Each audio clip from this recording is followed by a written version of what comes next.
Welcome back to the show. No matter where you are across Australia, this is a really inspiring story. When Parliament resumes in Canberra in just a few weeks' time, Victorian Labor MP Peta Murphy will be looking just a little bit different. She started chemotherapy for breast cancer and is this morning sharing her story to inspire others also living with the disease.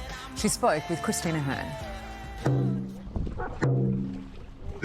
Peta Murphy is banging the drum for breast cancer awareness. What are you in politics for if it's not to make a difference and make a difference to other people's lives? The federal member for Dunkley in Melbourne's southeast was first diagnosed in 2011 at just 37.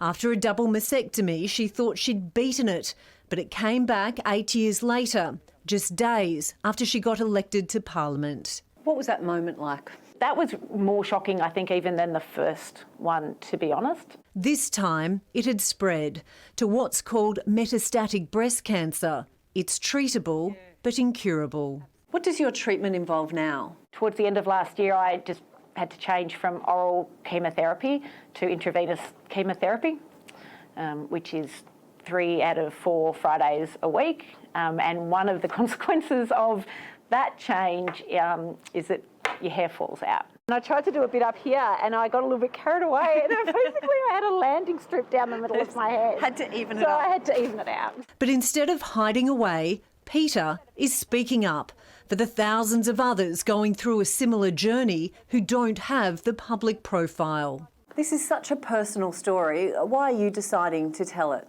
Because I have this unique platform of being in the federal parliament and having metastatic breast cancer, I should use it to try to make life better for other people. Like a small boat on the ocean. Peta is one of an estimated 10,000 Australians living with metastatic breast cancer. There isn't a register to know an exact figure, and she wants that changed. I might only have one match, but I can make an explosion. Peta seeks strength from the Pink Lotuses, a group of other breast cancer warriors and dragon boaters. Is there a favourite song you listen to when you're undergoing treatment, something that peps you up? The one that's, this is my fight song. This is my fight song.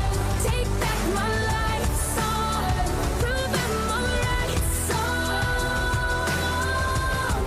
song. We love having her. She's so much fun. We just wish she'd take some more leisure time instead of working so hard, and then we could have her more often. It's out on the water, everyone's problems are forgotten. A show of strength that you can have breast cancer and not stop doing the things you love. People that have metastatic breast cancer can live for many, many years where their symptoms are managed and their progression of disease is slowed by medicine. Not everyone can keep working, not everyone can do what I'm doing, but I want people to be able to see that they're not alone, which is why I've made the decision to be so open and public about it. This is my fight song. Take back my life song. When Peta returns to Canberra next month, it will be for the first time looking like someone battling a chronic illness. You want people to understand that there is something happening, but you don't want to be treated differently. I still want to be the best advocate I can for my community and for people to know that that's who I am and what I'm doing. In her first speech to Parliament, just a few weeks after the cancer had returned, Peta quoted children's character Pippi Longstocking about beating the strong man. Man, yes, said Pippi, but I'm the strongest girl in the world. Remember that. Are you the strongest girl in the world?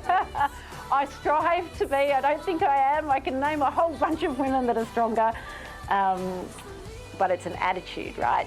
Not necessarily have to be attained. It's a way of looking at life. No, I've still got a lot of fire left in me. It's made me a bit emotional, actually. That's so beautiful. I've had Stunning story. 2 separate people this weekend tell me about Peta. And one of them is my beautiful girlfriend Paula, who was diagnosed with breast cancer a couple of years ago. I mean, she's good now, but it's just you need stories like Peta's to really inspire those who are going through such awful times. all of us, in fact, you know, just to get through every day. She's just incredible. It's just an unbelievable story too. It's a reminder too that we have really good people in the world, and there are good people representing communities. But at the heart of it, the way that she spoke in front of Parliament, and the way she is as a woman and how strong she is a great reflection on her.